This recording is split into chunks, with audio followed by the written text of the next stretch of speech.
Quem gostaria de começar? Dizer o que é santidade para vocês. Aí tem um microfone à disposição dos irmãos para falar. O que é santidade para vocês? Desculpa, irmã, não ouvi? Purificação? Pode anotar, irmã, por gentileza. Purificação.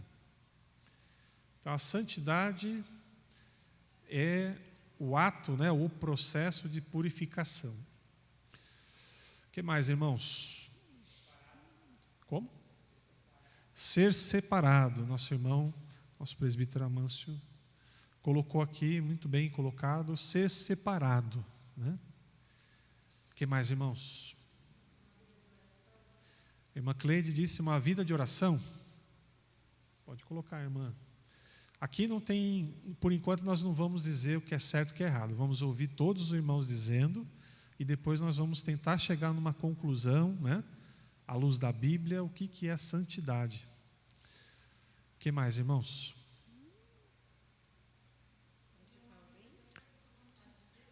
A irmã Janaída disse praticar o bem. Então pode colocar, irmã. E a irmã Marta? Ter uma vida de acordo com a vontade de Deus. É isso? Ter uma vida de acordo com a vontade de Deus. Ou uma vida de acordo com a vontade de Deus. Irmão Cidinho?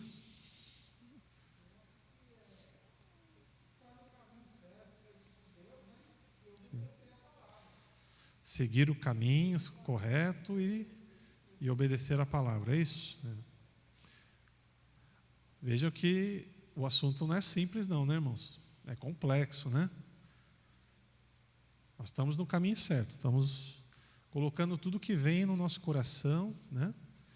Porque quando se fala em santidade, não é algo para estar na cabeceira, né? Num livro de cabeceira, não é para estar numa revista, não é para estar num quadro, é para estar no nosso coração, né? Na nossa mente, no nosso espírito, o que é santidade. Porque a santidade tem que nos acompanhar, né? Irmão Leandro, mais alguém? Mariolito? Se desviar das coisas erradas. Que bom, né, irmão? Quando tem uma letra bonita, né? Se desviar das coisas erradas. Irmã Geni? Sim. Sim.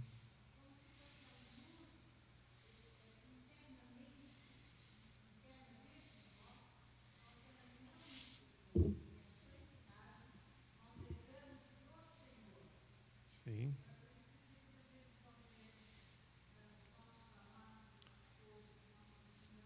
Uhum.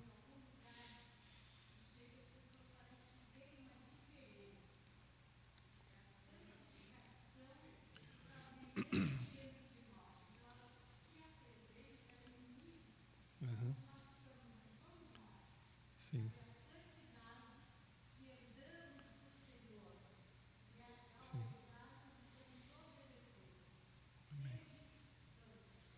Amém. Amém. Deus abençoe. A irmã Geni, praticamente aí resumiu a aula, né, irmã? Mas se eu pudesse capturar alguma frase que a irmã falou, né? Para ser um pouquinho diferente do que já foi falado, a irmã falou de iluminar, né? Então a santidade ela traz luz, né? Ela reflete a luz, né? Reflete a luz. Sim. Que o Senhor, Ele é a luz do mundo, né? O Senhor é a luz que veio ao mundo. Mas Ele diz para que nós sejamos também luz do mundo e sal da terra, não é isso?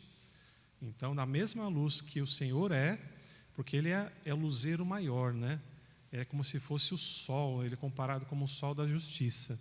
Mas Ele diz para que nós sejamos luz também, como pequenas estrelas que brilham no horizonte, né? E Ele diz que os sábios resplandecerão no firmamento. Quem são esses sábios? Senão aqueles que andam em santidade, né?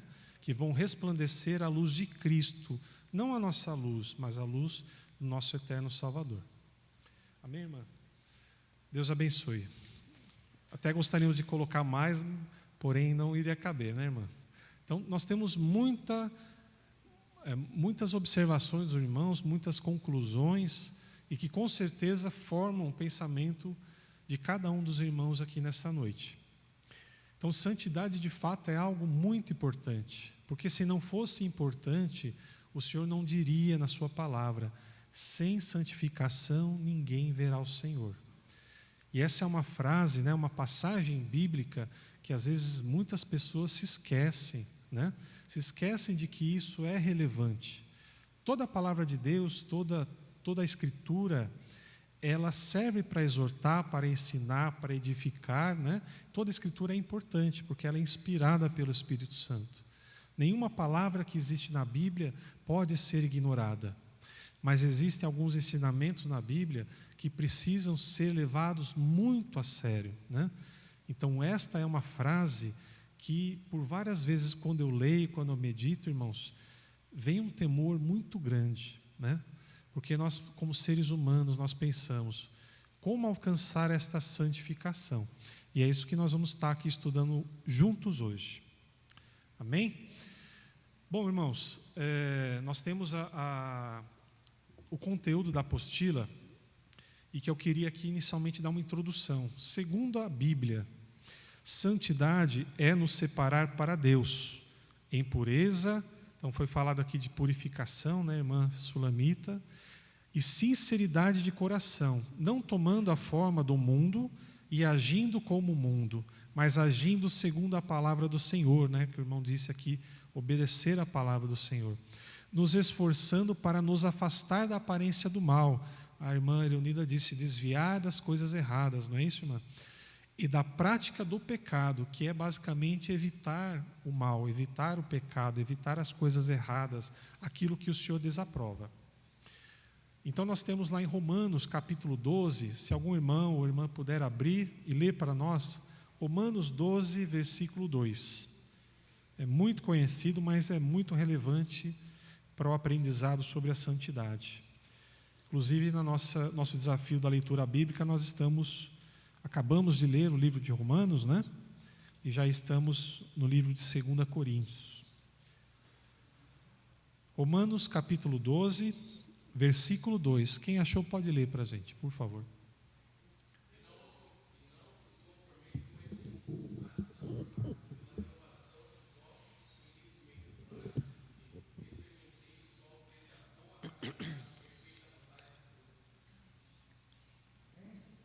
Amém.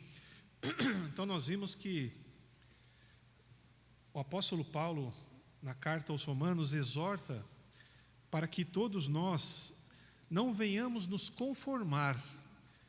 Nos conformar não significa apenas o verbo conformar, ou se conformar, né, ou aceitar, mas sim tomar forma do mundo. E qual é a forma do mundo, irmãos? Qual é a forma que hoje o mundo possui, ou na época do apóstolo Paulo? É muito parecida, né? Claro que a cultura, o momento, né? A época em que as pessoas estão vivendo são diferentes. Nós vivemos momentos e uma época diferente do que o apóstolo Paulo viveu. Mas o mundo naquela época é muito parecido com o conceito de mundo agora. Porque o mundo, ele não busca as coisas de Deus. O mundo é o conjunto de situações, é o conjunto de procedimentos ou a forma como as pessoas agem em sociedade. Então o mundo é isso, né? São as práticas da sociedade, a cultura da sociedade. E nós sabemos que o mundo como um todo, a sociedade, ela não visa as coisas do alto, ela visa a vida terrena, o momento agora, o momento material, o físico, né? Então esse se conformar com o mundo é tomar forma deste mundo, das coisas que as pessoas no mundo procuram. O homem, a sociedade, ela busca os bens materiais, os objetivos pessoais, profissionais, busca realmente o conforto, o prazer, né? E muitas das vezes essa busca incessante pelo prazer ou pelos objetivos pessoais levam o mundo, as pessoas se afastarem de Deus, porque há um conflito entre o interesse do homem espiritual e daquele que anda na carne, o homem carnal. Esse é o grande conflito da humanidade, porque a vontade do Senhor é que todos o buscassem de todo o coração, como ele diz lá em Jeremias 29, né, pastor? E buscar-me-eis e me achareis quando me buscardes de todo o vosso coração. Mas não é assim que o mundo age, né, irmãos? Então, o apóstolo Paulo, em Romanos, ele conclama ao povo de Deus a não tomar esta forma do mundo, mas sede transformados pela renovação do vosso entendimento, do coração, do entendimento que nós temos da vida, das coisas de Deus, para que experimenteis qual seja a boa, agradável e perfeita vontade de Deus. E qual seria esta boa, perfeita vontade de Deus e agradável vontade de Deus? Quem gostaria de contribuir, irmãos? Qual é a boa, perfeita e agradável vontade de Deus? Existem várias situações, e o Senhor, ele deseja muitas coisas para nós, né? Os planos de Deus, a palavra do Senhor diz que são de paz, e não de guerra, né? E não de morte. Eles são planos de paz para nosso bem, né? E, em resumo, é isto. Mas qual que é a vontade do Senhor que está na sua palavra? Que todos alcancem a salvação, para que todos se convertam, para que todos sejam salvos e através de Cristo herdem a vida eterna, através da fé no único e verdadeiro Salvador da humanidade, Jesus Cristo, aquele que morreu e ressuscitou para que nós pudéssemos ter essa salvação, herdar esta vida eterna. Então, esta é a vontade do Senhor, que todos se salvem. E, além da salvação que nós sabemos, que é o grande objetivo, a grande vontade do Senhor, porque Ele não criou as pessoas, os seres humanos e nenhuma criatura para que fossem destruídos. Não é a vontade do Senhor. Imagina alguém que cria algo para ser destruído. É como se nós fizéssemos um vaso, né, de barro, fizéssemos ali um molde, uma escultura, e pegássemos essa escultura que ficou pronta, bonita, ornada, pintada, e jogássemos na parede para quebrar. Isso faz sentido? Com certeza não, irmãos. Quanto mais para um Deus amoroso que nós temos, um Pai que criou todas as coisas, não para lançar no fogo, mas para dar a vida eterna, para que nós possamos viver com Ele para sempre. Esta é a vontade do Senhor. E seguida desta vontade, é que o Senhor deseja de nós, é a nossa santificação. E aí entra exatamente o tema da nossa lição de hoje. Amém? Até aqui tudo bem, irmãos? Se tiverem dúvida, fiquem à vontade, a gente tenta ajudar e esclarecer. Apenas mais uma passagem antes de nós entrarmos na leitura da apostila. Está lá em 1 Pedro, capítulo 1, do verso 15 ao 16. 1 Pedro 15, 16. Diz a palavra do Senhor: mas como é santo aquele que vos chamou, sede vós também santos em toda a vossa maneira de viver. Portanto, está escrito: sede santos, porque eu sou santo. Essa passagem está lá em 1 Pedro, capítulo 1, versículo 15 ao 16. Então, irmãos, vejam que a santidade não é algo que apareceu do nada na Bíblia, apareceu em algum versículo específico, desconexo, não. Isto vem desde o início da Escritura. A palavra do Senhor, desde Gênesis até Apocalipse, mostra um Deus santo, mostra que o Senhor é santo, santo, santo. Fala aqui em Isaías capítulo 6, que o Senhor foi visto no alto e sublime céu, assentado no trono, e que a orla das suas vestes tocava no chão do templo, e que haviam querubins que voavam e diziam: santo, santo, santo é o Senhor dos exércitos. E eles possuíam 6 asas, com 2 cobriam os rostos, com 2 cobriam os pés, e com as outras 2 eles voavam. Isso mostra o temor das criaturas que estão próximas do Senhor Todo-Poderoso e que não têm coragem de olhar para o Senhor. Tamanho é a santidade de Deus. Então, irmãos, não é algo que nós possamos dizer. Se nós víssemos o Senhor frente a frente, face a face, hoje, aqui, neste lugar, neste templo que o Senhor consagrou, com certeza, irmãos, a maioria, eu creio, não aguentaria ficar sob seus pés. Tamanha glória do Senhor. Como próprios profetas, aqueles que viram o anjo do Senhor, não conseguiram ficar de pé, tiveram que ser consolados pelo Senhor, reanimados pelo Senhor, como o próprio profeta Daniel, né? Por várias vezes ele teve esta honra de ver o anjo do Senhor, de poder falar com o Senhor, de ver a sua glória.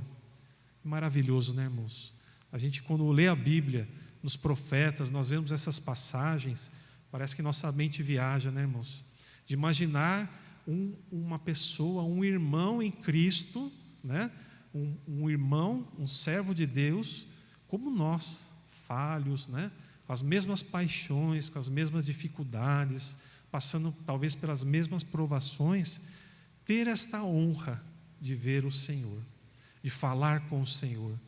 E é claro que o Senhor tem um propósito nessas passagens, né? Não foi à toa que o Senhor ali apareceu, mas sim havia um propósito. Em resumo, irmãos, todas as passagens da Bíblia que relata a santidade de Deus, que descreve a santidade de Deus, é para criar em nós esse temor. O temor não somente de saber que o Senhor é santo, mas desejar esta santidade para nós. Criar em nós uma vontade, um desejo, uma preocupação em nosso coração de buscar esta santificação, que é a vontade do Senhor. Amém? Essa imagem aqui, irmãos, não dá talvez para os irmãos lá do fundo enxergarem bem, mas a imagem que conta um pouquinho da história de Moisés, que viu o Senhor, né, viu aquela sarça ardente no monte. Quando ele foi chamado ali na presença do Senhor, ele viu uma sarça ardente, né? Era a visão do anjo do Senhor. E o Senhor começa a falar com Moisés ali no monte e diz para ele: não te aproximes, Moisés, porque a terra que tu pisas é santa, descalça as sandálias dos teus pés.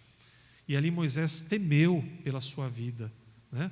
Então nós vemos que todos aqueles que têm esta honra, que são chamados a estar na presença do Senhor, e nós fomos chamados na presença do Senhor, nós temos que ter essa mesma postura, esse temor, porque nós estamos diante do Deus Altíssimo. Quando nós oramos, quando nós estamos no nosso quarto, quando nós estamos ali no secreto, na intimidade, falando com o Senhor, é desta forma que nós temos que nos aproximar de Deus, com um temor de que nós estamos falando com alguém que é santo, santo, santo. E ao mesmo tempo, tendo esta santidade, Ele é o nosso Pai, Ele é um Deus amoroso, Ele é aquele que não está com seus ouvidos agravados ou tampados para não ouvir, mas os seus ouvidos estão abertos e os seus olhos estão atentos à terra para ouvir a cada um dos teus filhos. Que lindo, né, irmãos? Nós sabemos que nós temos um Pai assim amoroso, que nós temos um Senhor e Salvador que está atento às nossas necessidades, que sabe exatamente a hora que nós vamos nos ajoelhar, que nós vamos buscar a sua presença. E não é necessário nós mandarmos um convite pelo Outlook, não mandarmos uma mensagem pelo WhatsApp. O Senhor sabe. E Ele está esperando esse momento. Ele está esperando o momento que nós vamos estar ali buscando a presença dEle com todo o coração.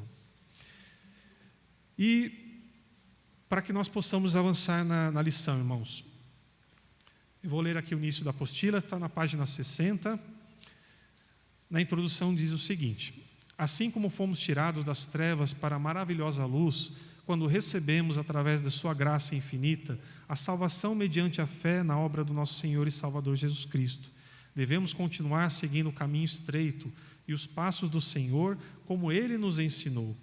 Disse-lhe Jesus: eu sou o caminho e a verdade e a vida. Ninguém vem ao Pai senão por mim. Está lá em João, capítulo 14, versículo 6. E como seguir este caminho que leva ao Pai, como Jesus prometeu? Que é o que nós vamos falar aqui sobre o caminho da santificação.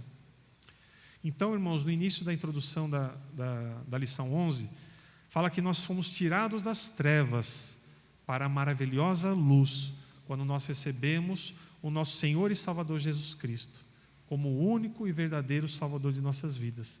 Nós estávamos em trevas, os nossos olhos enxergavam o mundo, mas não enxergavam as coisas espirituais, as bênçãos, as promessas de Deus para a nossa vida. Não enxergavam aquilo que nós devemos enxergar. Não conseguimos compreender a vontade de Deus para nossas vidas. Por isso nossos olhos estavam em trevas. Por isso nós éramos como cegos, que dependiam de alguém para ajudar, para que nós pudéssemos andar e não tropeçarmos. Quantas vezes nós tropeçamos antes de entregar nossas vidas a Jesus? E quantas vezes ainda, mesmo tendo entregue nossas vidas a Ele, nós tropeçamos, nós erramos, nós falhamos? Porque os nossos olhos precisam ser constantemente limpos. Nós precisamos constantemente estarmos meditando na palavra do Senhor, para que não desviemos do caminho. Como diz lá em Josué capítulo 1, medita nesta lei dia e noite, para que prudentemente te conduzas. Então o Senhor nos exorta a meditar na sua lei, na sua palavra, dia e noite, e a recordarmos dos ensinamentos de Jesus. Ele diz que Ele é o caminho, a verdade e a vida. Então Ele é o caminho, Ele é aquele que nós devemos seguir como um caminho que nos leva à vida. E quem é Jesus Cristo, senão a palavra de Deus, o Verbo encarnado? Então nós temos um ensinamento para o qual nós devemos mirar a nossa vida, os nossos olhos, seguir o caminho, e o caminho é Cristo. Amém? Caminho da santificação. Mas como é santo aquele que vos chamou, sede vós também santos em toda a vossa maneira de viver, porquanto está escrito: sede santos, porque eu sou santo. É aquela passagem que nós acabamos de ler no início. O que nos chama muita atenção, irmãos, nesta passagem de 1 Pedro, é que o Senhor conclama que nós sejamos santos em toda a nossa maneira de viver. Não somente ser santos na igreja, sermos santos perante algum irmão em Cristo, mas em toda a nossa maneira de viver. E qual maneira de viver, se não em todos os momentos? Quando acordamos, quando tomamos café com a nossa família, quando vamos ao trabalho, quando estamos com nossos amigos, quando estamos com nossos irmãos, quando estamos aqui louvando ao Senhor, quando estamos fazendo a obra, né? Quando estamos estudando, quando estamos dormindo, tudo façamos para a glória de Deus, e que a nossa maneira de viver seja santa. Quão grande é esse ensinamento, irmãos? Quantas palavras talvez nós falamos, quantos atos, né? Quantas atitudes erradas nós tomamos, quantas vezes talvez nós, ali no calor da emoção, deixamos de falar uma palavra de consolo, de conforto, de paz, ou deixamos de perdoar alguém, né? E preferimos agir com a carne, ali no calor da emoção, né? E até ferindo alguém com as palavras. Quantas vezes talvez de nossos lábios saíram palavras torpes, palavras que não se devem proferir, ou quantas vezes nossos olhos viram coisas que não deveriam ser vistas. Quantas vezes nós deixamos de fazer o bem quando nós podíamos. Tudo isso é o ensinamento dessa palavra em Pedro, que sejamos santos em toda a nossa maneira de viver, em cada momento.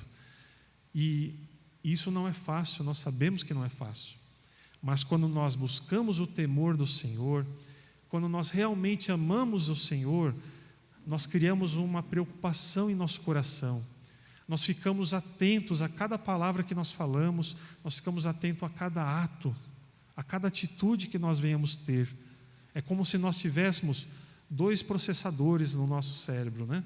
Um processador que é ativado quando alguma ação tem que ser tomada, e um outro processador que diz o seguinte: olha, o primeiro processador ele vai agir de imediato, mas este processador ele vai pensar uma vez antes de tomar essa decisão.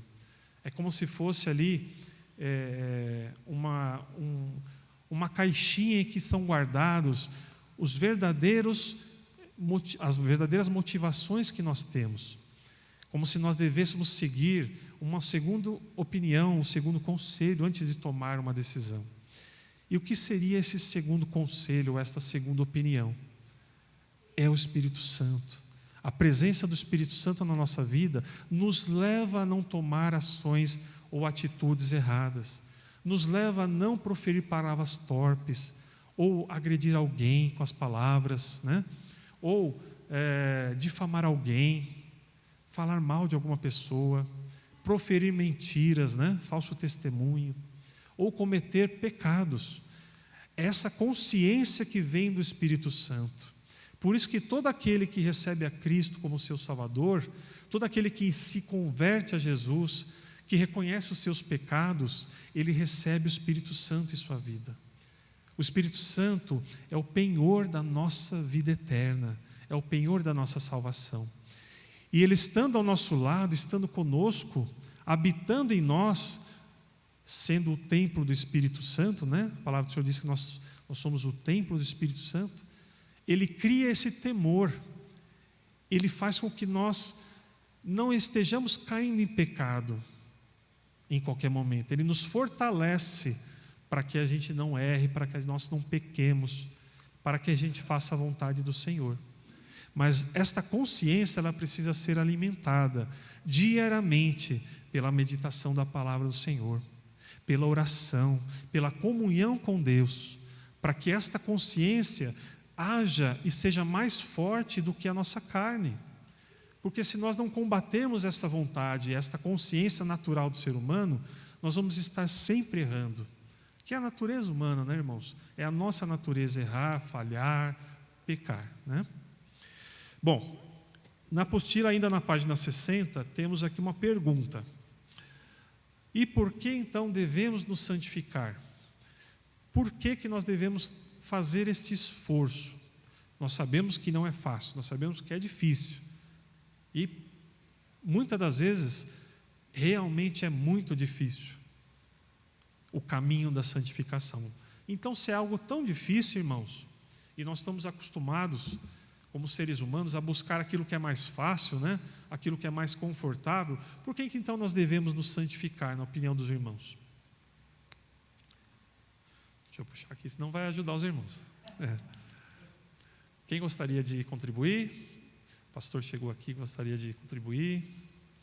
Por que nós devemos nos santificar?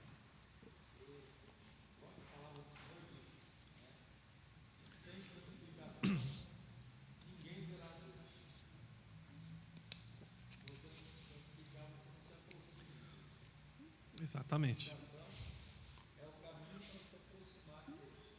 Exatamente. Temos um grande motivo para nos santificar. Qual seria o outro motivo ou os outros motivos, irmãos?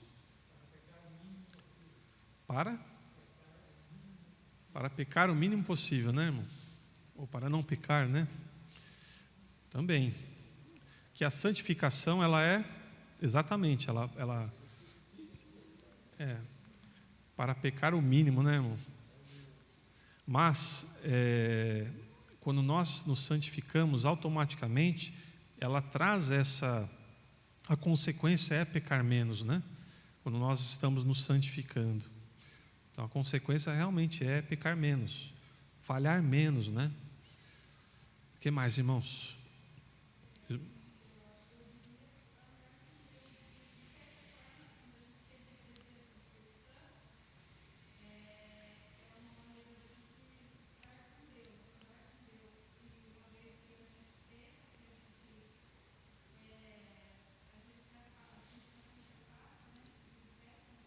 Sim.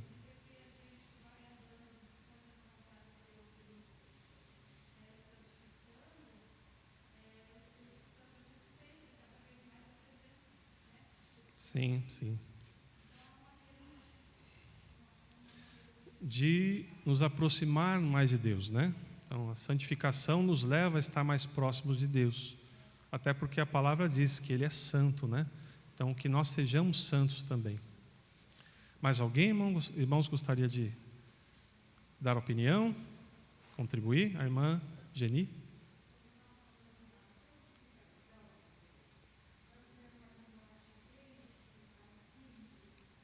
Sim. Sim.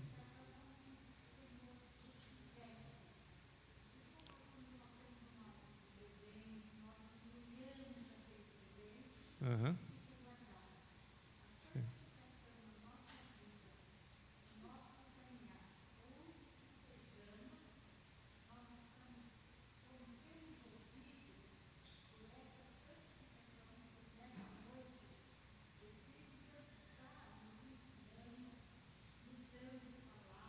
Uhum.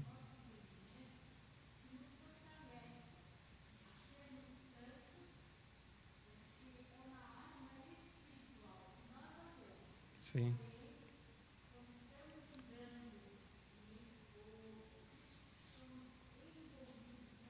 Sim.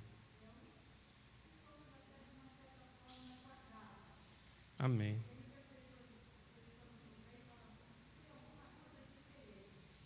Sim.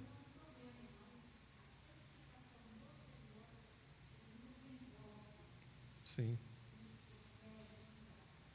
Amém, irmã. Deus abençoe a irmã Geni. A santificação, ela tem essa, vamos dizer, essa característica, né? Os servos de Deus que se esforçam, né? Que estão realmente ali na presença do Senhor, que recebem da graça do Senhor, eles possuem essa luz diferente, né? Inclusive, nós vemos em várias passagens da Bíblia, Moisés, né, quando ele descia do monte Horebe, quando ele ia orar, falar com o Senhor, quando ele descia, o rosto dele resplandecia, tanto que era necessário que ele colocasse um véu, né? Tamanha era a glória que o acompanhava, mas a glória não era de Moisés, era o Senhor, né? E também nós vemos na passagem lá em Atos dos Apóstolos, se não me engano, capítulo 5, que fala da morte de Estevão, né? Um pouco antes, o discípulo Estevão, ele esteve diante dos fariseus, né? dos judeus, né? Se defendendo e falando do Evangelho, né? Pregando a Cristo de tal forma poderosa que quando ele começou a falar e aqueles judeus ficaram revoltados com ele, irados, a palavra diz que eles rangiam os dentes de raiva, porque Estevão ele falava com poder, ele falava algo que não dava para eles retrucarem, para eles contradizerem, então eles rangiam os dentes. E diz que as pessoas viam Estevão com o rosto como se fosse de anjo, né? O rosto de Estevão brilhava, mas não era de Estevão, era a luz de Cristo que estava na vida de Estevão. Então nós sabemos que isso também é a consequência da santificação. Com certeza, esse nosso irmão Estevão, né? Este discípulo de Cristo, ele era uma pessoa que se separava para Deus, ele buscava a Deus, ele meditava na palavra, e ele tinha o Espírito Santo em sua vida, e ele defendia a Cristo, o Evangelho, com toda a sua força. Ele não tinha medo daquelas pessoas, daqueles judeus que queriam contradizê-lo e até matá-lo, né, como conseguiram fazer. Na verdade, ele era fortalecido pela presença do Espírito Santo. Então, o rosto de Estevão brilhava porque ele estava cheio do Espírito Santo, cheio de Deus. E é assim que a palavra diz que nós devemos ser, cheios de Deus, cheios da sua presença, cheios da sua palavra, né? Quantas vezes, irmãos já tiveram experiência de ver irmãos, realmente, quando nós estamos na presença de irmãos abençoados, de irmãos que se santificam, nós nos sentimos bem, né, irmãos? Parece que tem uma aura, assim, uma luz diferente, né? Quando nós estamos diante de um servo de Deus, de uma serva de Deus, parece que ali a glória desce, né, naquele lugar. Mas não é a glória da pessoa, é a glória de Cristo, é a luz de Cristo na vida daquele irmão, daquela irmã. E assim nós temos em várias passagens, que nós vemos servos de Deus que eram cheios da presença do Senhor, cheios da presença do Espírito Santo. Irmãos, então, em resumo, né, de tudo que todos falaram aqui, que contribuíram, nós temos 4 principais objetivos ou razões para que nós nos santifiquemos, que nós busquemos a santificação. Primeiro, para ver a Deus, então, Nosso pastor João citou aqui a passagem de Hebreus que fala que sem santificação ninguém verá o Senhor, né?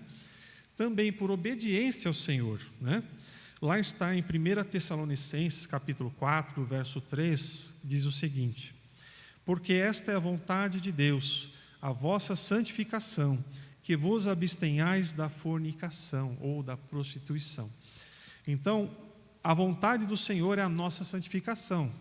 Se nós queremos obedecer ao Senhor, nós temos que nos santificar, buscar essa santificação por obediência a Deus.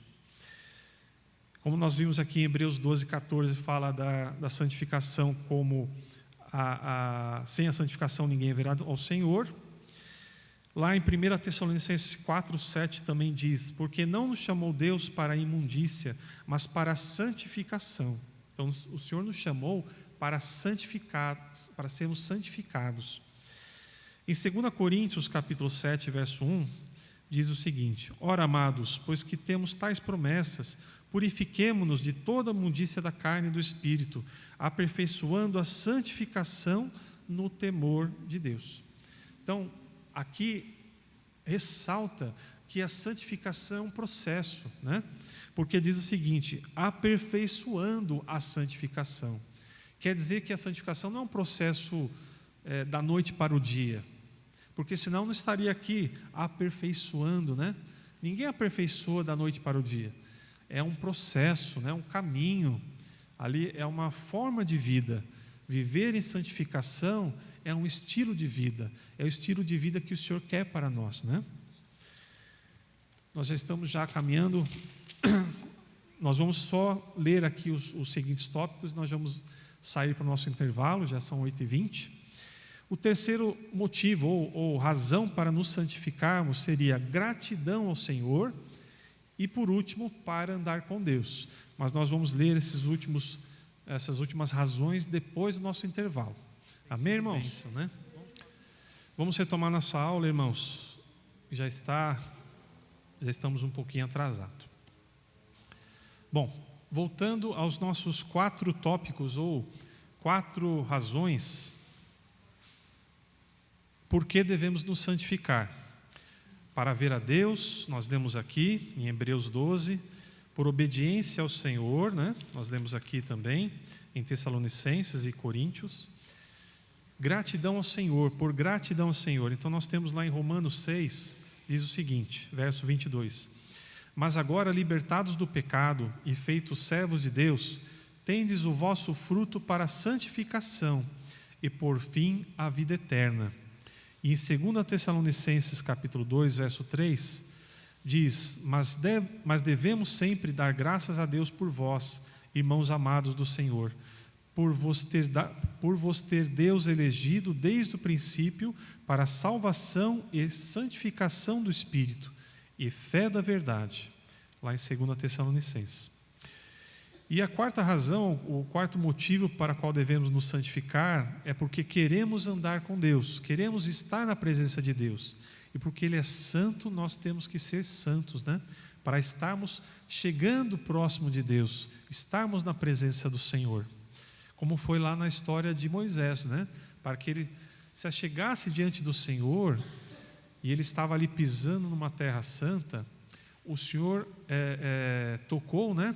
Ali o coração de Moisés e retirou e purificou o coração de Moisés, para que ele estivesse apto, né, para estar diante dele, porque Moisés sabia que ele era falho, que ele tinha muitos pecados, né, e que ele precisava realmente se santificar, porque a missão que Moisés recebeu do Senhor era uma grande missão. Ele precisava estar em santificação, precisava estar buscando o Senhor de todo o coração.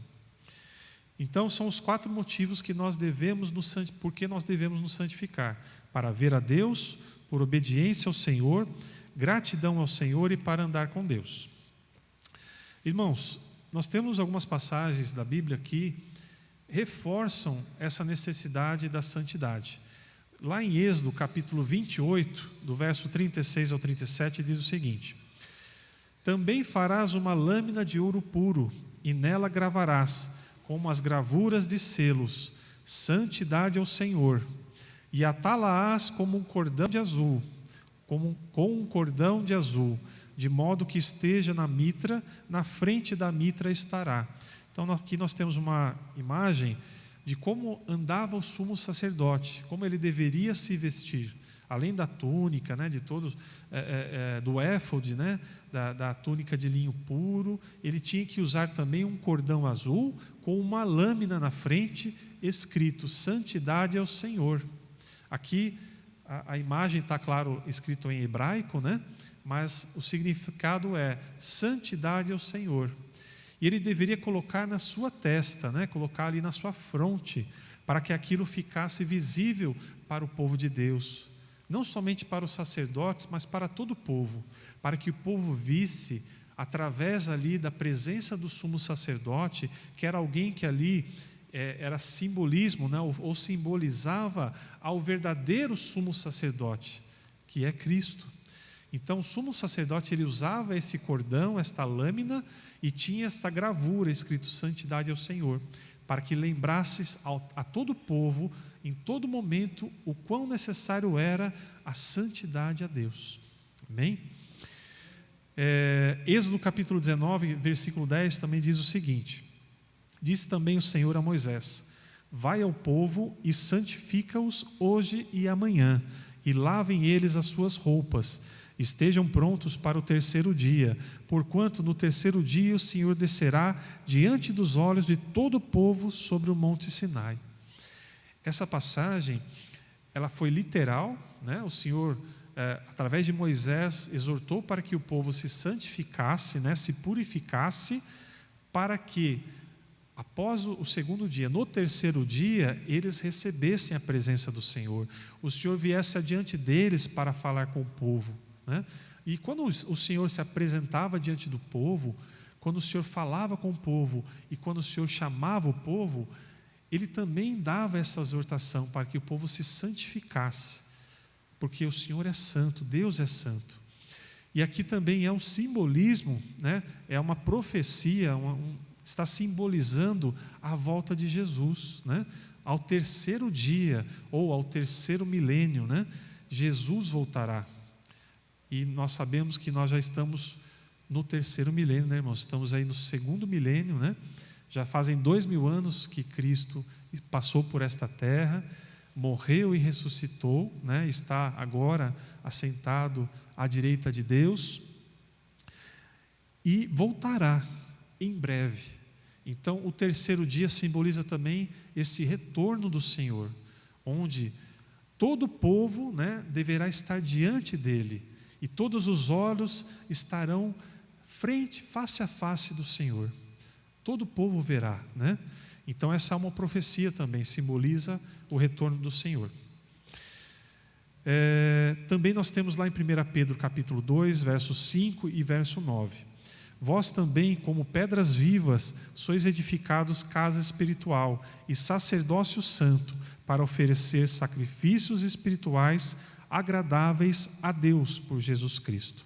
Então nós, né, está dizendo ali para nós, irmãos, somos considerados pedras vivas. O Senhor Jesus é a rocha eterna, Ele é a pedra fundamental na qual nós estamos firmados, mas nós somos também considerados pedras vivas. Por que pedras vivas, irmãos?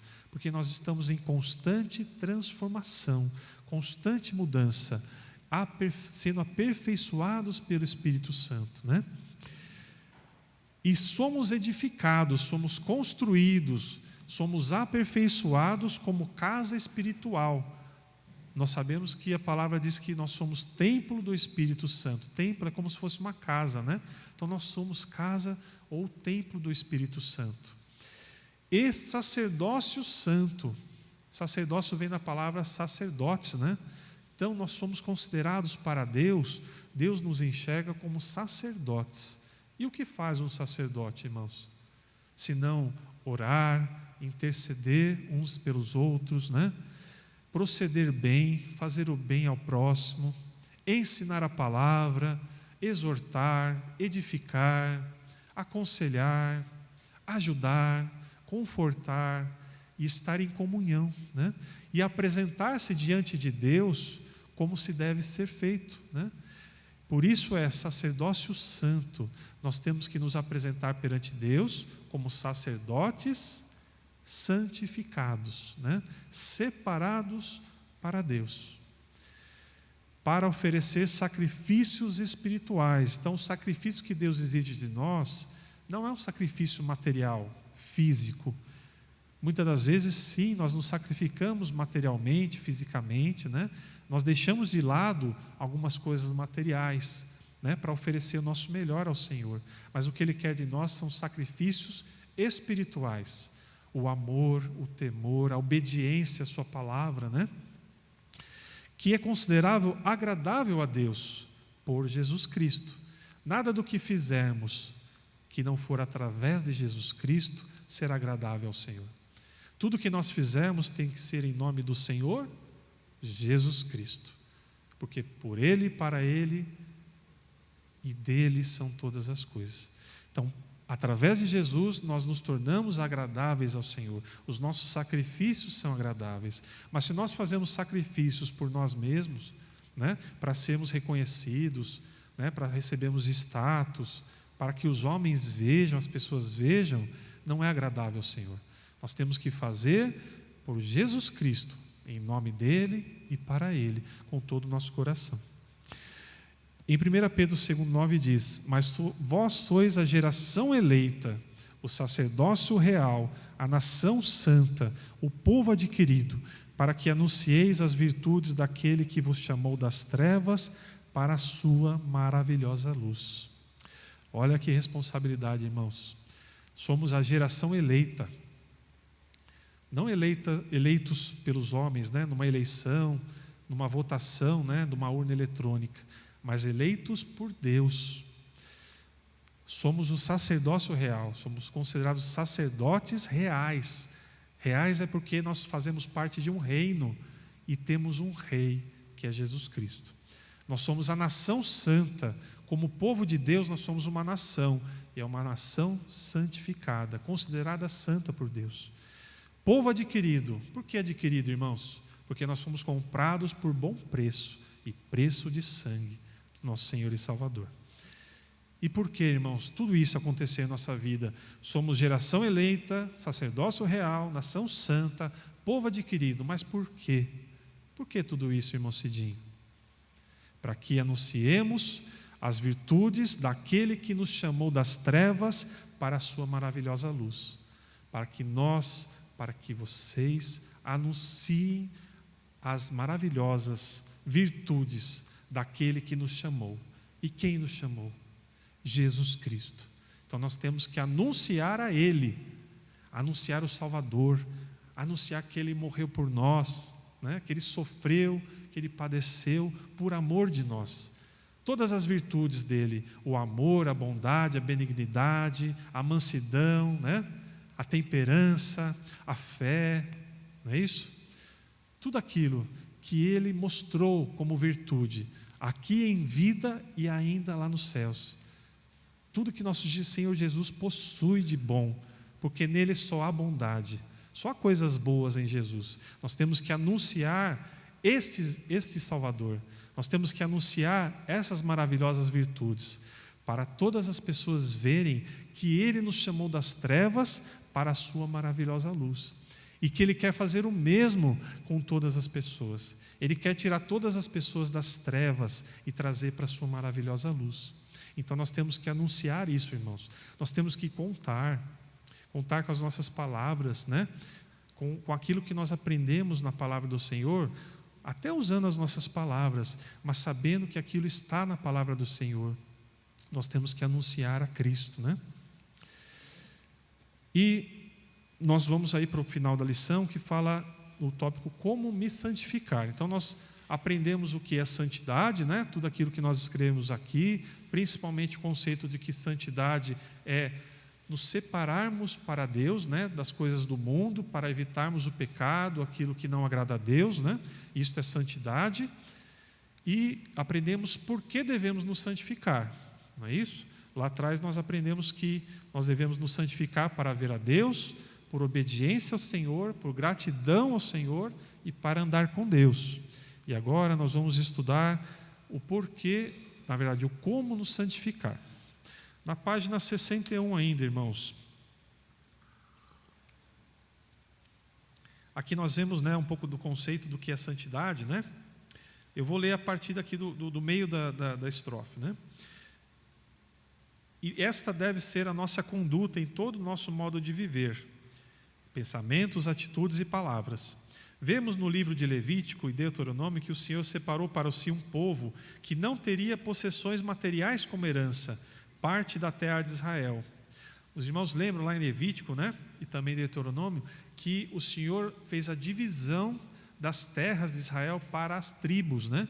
Então ele dividiu, ora, para a tribo de Levi, para a tribo de Ruben, para a tribo de Simeão, para a tribo de Judá. Ele foi dividindo as terras, né, como herança. E aquilo, claro, era literal, porque o povo precisava de terras para habitar, para cultivar, para sobreviver, né, para frutificar, mas era também espiritual, né, porque o Senhor tem para nós uma herança muito maior do que aquilo que os israelitas herdaram naquela época, muito mais do que aquelas terras abastadas que frutificavam, né? Aquelas terras que davam não somente alimentos, né? Mas existiam ali árvores, né? Frondosas, bonitas, ribeiros, riachos, locais maravilhosos.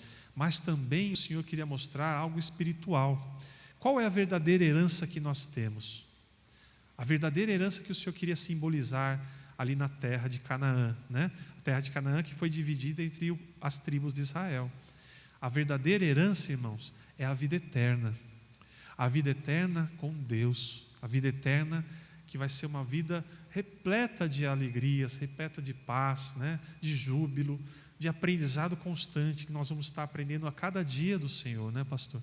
A cada dia, na eternidade, vai ser como se fosse uma escola bíblica.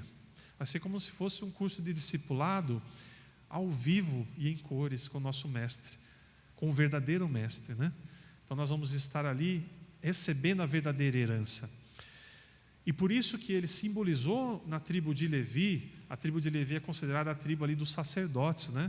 Aqueles que o Senhor chamou e separou para fazer a sua obra, para servir no templo, para servir ali nos cânticos, né? Os levitas, os cantores, aqueles que se separavam para Deus.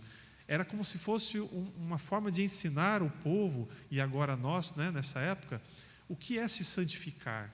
Porque os levitas, eles se separaram, né, irmãos? Eles foram chamados e eles tinham que se separar. Eles não podiam agir como todas as pessoas do povo.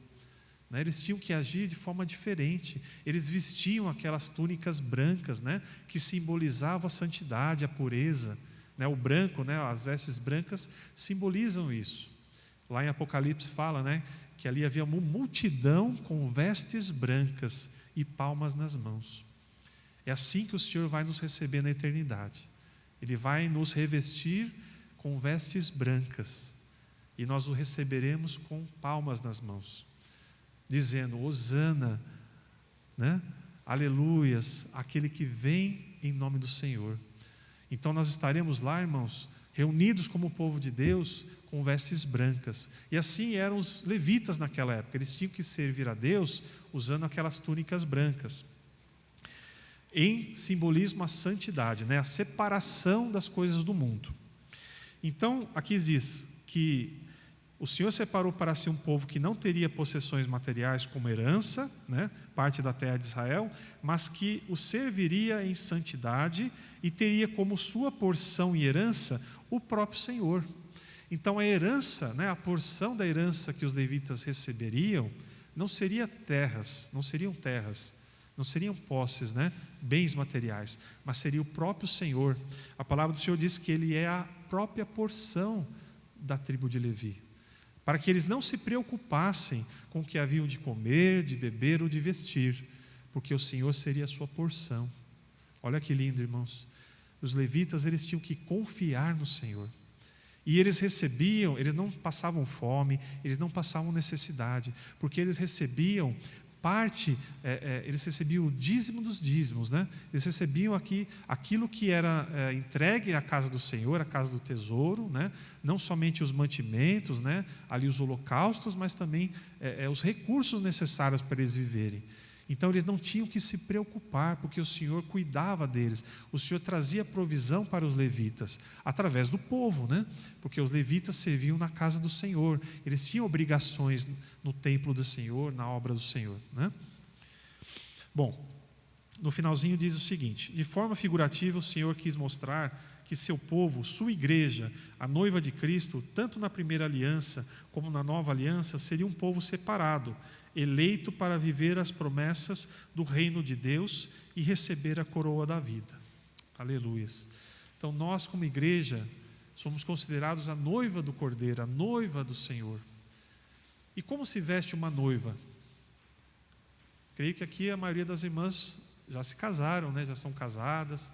Algumas tiveram essa oportunidade, né? De se casarem, de usarem vestes brancas, né? O vestido da noiva normalmente é branco. Existem, claro, né, hoje em dia, na modernidade que nós vivemos, alguns casamentos que a noiva não está de branco, né? Mas a maioria das noivas estão de branco. E assim simboliza o que o Senhor espera da sua igreja, da sua noiva. Receber a sua noiva, né, no momento em que Ele retornar para buscar a igreja, buscar a sua noiva, e encontrar a sua noiva de vestes brancas, limpas, impecáveis, adornada, né? Não só adornada para que seja, vamos dizer assim, agradável aos olhos, mas agradável ao coração de Deus. E os adornos que o Senhor espera que encontremos, que seja encontrado em nós, são os frutos do Espírito, o fruto da santificação. Que Ele encontre uma noiva que ame o Senhor, que ame a volta do Senhor, que esteja preparado para a sua volta, que esteja com as candeias acesas, com as lamparinas acesas, né? Esperando a volta do Senhor. Não como aquelas noivas que toscanejaram e esqueceram de guardar, de conservar o seu azeite, mas como as noivas prudentes que tinham as suas candeias acesas e azeite de sobra. Azeite representa a palavra de Deus, representa a presença do Espírito Santo em nossas vidas. Então as lamparinas, as nossas vasilhas, o nosso espírito tem que estar cheio da palavra de Deus. Nós temos que estar cheios da presença de Deus.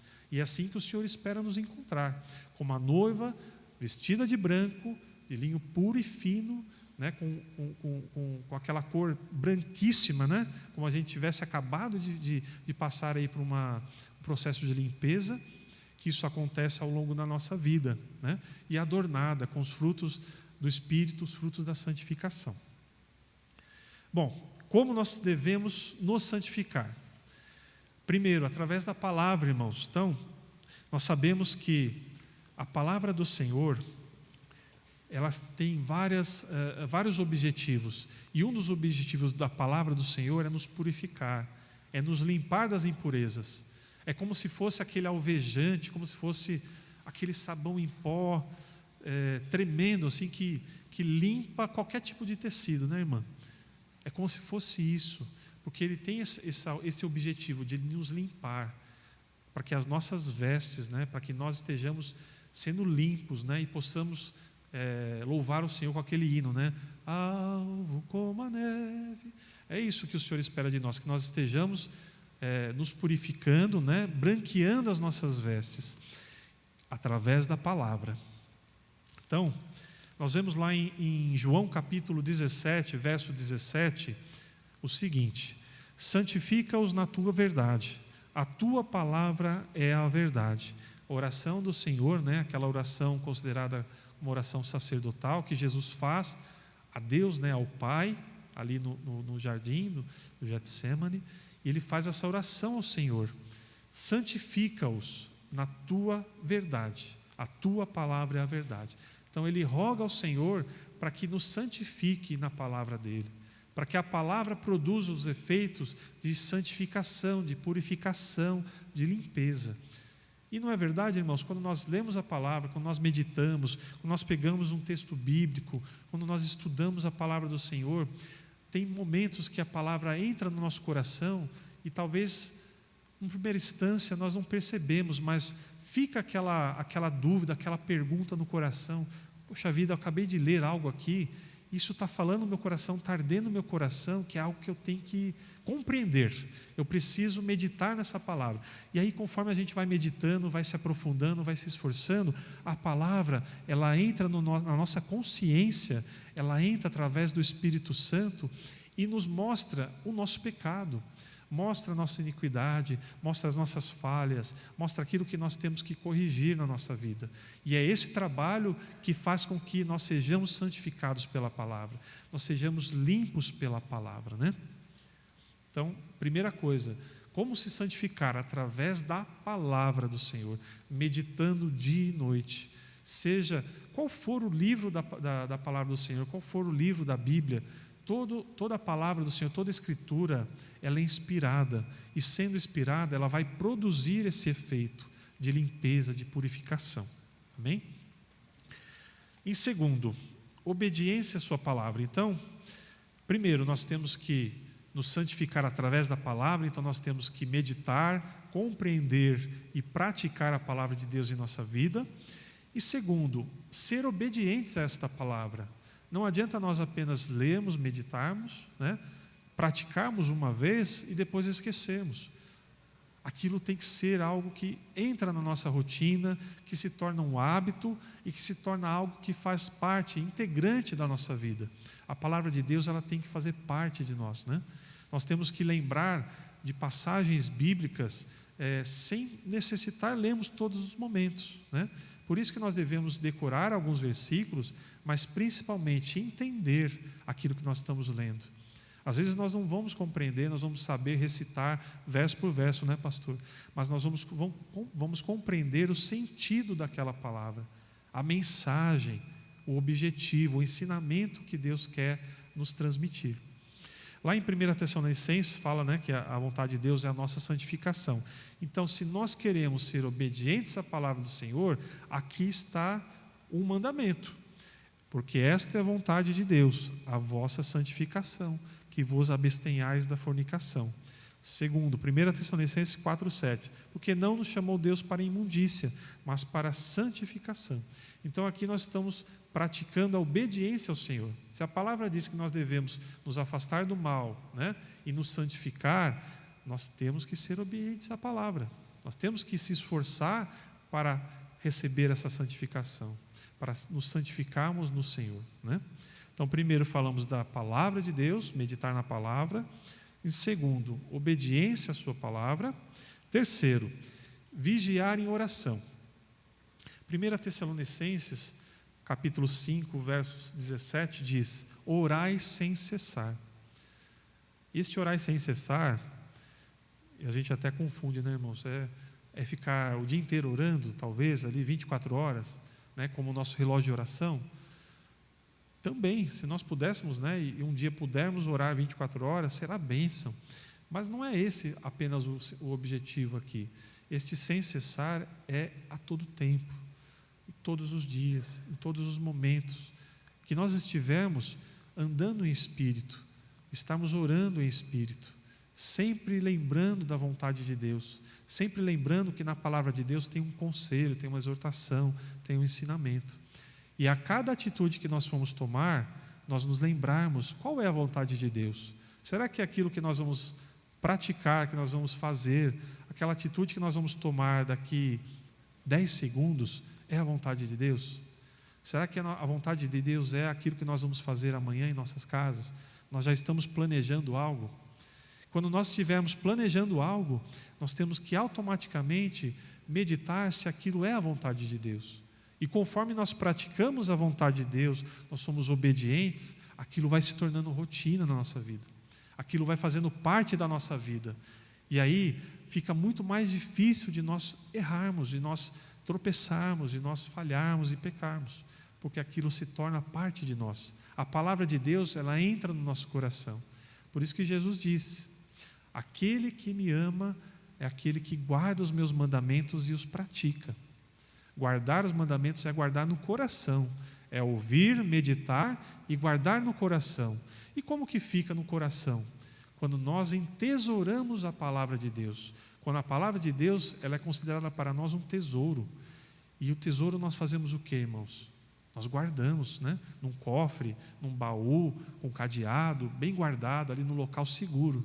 E é isso que o Senhor deseja de nós, que nós consideremos a sua palavra o melhor tesouro, e que Ele entre no nosso coração e nós fechemos com a nossa chave e não deixemos mais sair. Que nós tenhamos a palavra de Deus como um tesouro. E aí, considerando a palavra de Deus como um tesouro, nós vamos obedecer, nós vamos praticar, e ela fará parte de nossas vidas. Em Mateus capítulo 26, o Senhor Jesus diz: vigiem e orem, para que não caiam em tentação. O espírito está pronto, mas a carne é fraca. Então o Senhor Jesus ali nos últimos momentos com os apóstolos, com os discípulos, Ele dá essa recomendação para vigiarmos e orarmos. Para quê, irmãos? Para não cairmos em tentação. Porque o Senhor conhece o nosso coração, Ele conhece o coração do ser humano, sabe que o coração do ser humano é falho. Então a nossa carne sempre vai buscar aquilo que é mais fácil, mais confortável e prazeroso. Ao contrário do Espírito, quando nós estamos em comunhão com Deus, o nosso Espírito em comunhão com o Espírito Santo, nós buscamos o quê? A vontade de Deus. E a vontade de Deus é que não pequemos, não façamos aquilo que desagrada ao Senhor, não caiamos em tentação, no pecado. Então essa disputa, esse conflito da carne com o Espírito, ela sempre vai acontecer. Mas se nós nos fortalecemos no Senhor, vigiarmos e orarmos e meditarmos na sua palavra, nós vamos estar fortes para batalharmos contra a carne, contra a nossa própria carne, não contra a carne do irmão, mas contra a nossa própria carne. E temos que ter também aquela consciência que a nossa batalha, a nossa guerra, não é contra a carne, contra os nossos irmãos, contra as pessoas. É contra as hostes malignas, né? Contra o mundo espiritual, contra os nossos inimigos espirituais, que atuam em todas as regiões. E atuam também na terra, atuam nesse plano terrestre, né? Por isso que a nossa batalha, ela antes de ser física, material, ela é espiritual, né? Em quarto, irmãos, já vamos finalizar. Nós devemos buscar ter uma vida devocional. Em Mateus 22, 37 diz: e Jesus disse-lhe: amarás o Senhor teu Deus de todo o teu coração, e de toda a tua alma, e de todo o teu pensamento. Por que o Senhor Jesus disse isso? Era em resposta, né, a um rapaz, ali, a um homem, que queria saber qual era o principal mandamento, como ele deveria praticar, o que ele deveria fazer na sua vida, né, para receber a vida eterna. E o Senhor disse: existem 2 mandamentos principais. O primeiro, né, amarás o Senhor teu Deus de todo o teu coração, de toda a tua alma e de todo o teu pensamento. Depois ele diz: e amarás o próximo como a ti mesmo. Nisso se resume toda a lei e os profetas. Então o Senhor, primeiramente, Ele dá este mandamento: amarás a Deus de todo o teu coração, de toda a tua alma, de todo o teu pensamento. Deus, Ele tem que ser a prioridade da nossa vida, Ele tem que ser tudo o que nós almejamos, Ele tem que ser o nosso pensamento principal. Quando nós acordamos, quando nós vamos trabalhar, quando nós vamos estudar, quando nós estamos em nossa casa, cuidando dos nossos filhos, em todo momento, nosso pensamento tem que estar elevado a Deus, né? E amando de todo o coração, não amando só de palavras, né? Glória a Deus, né? Louvado seja o Senhor.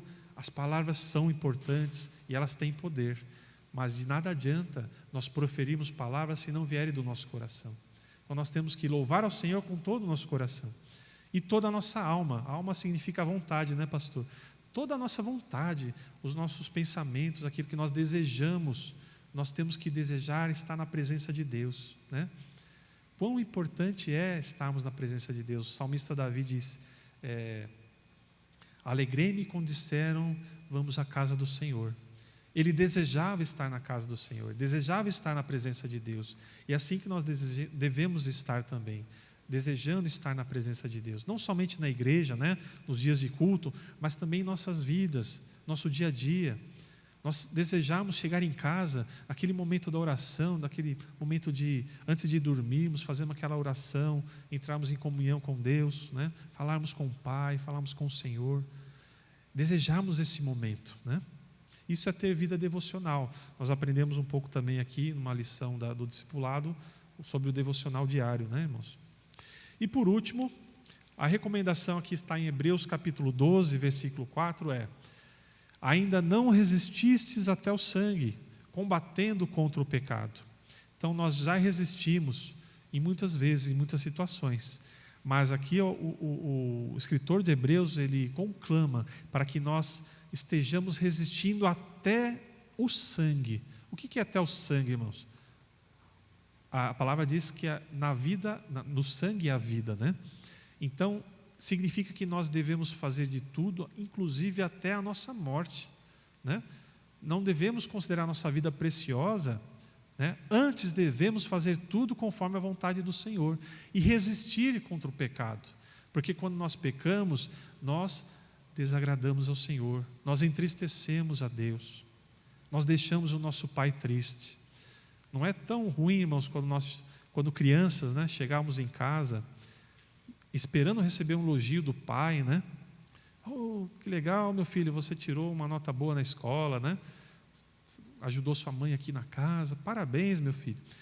E tem dias que a gente não recebia esse elogio, a gente recebia às vezes um olhar triste, às vezes um olhar bravo, né, irmãos? Uma cobrança, né, um direcionamento ali.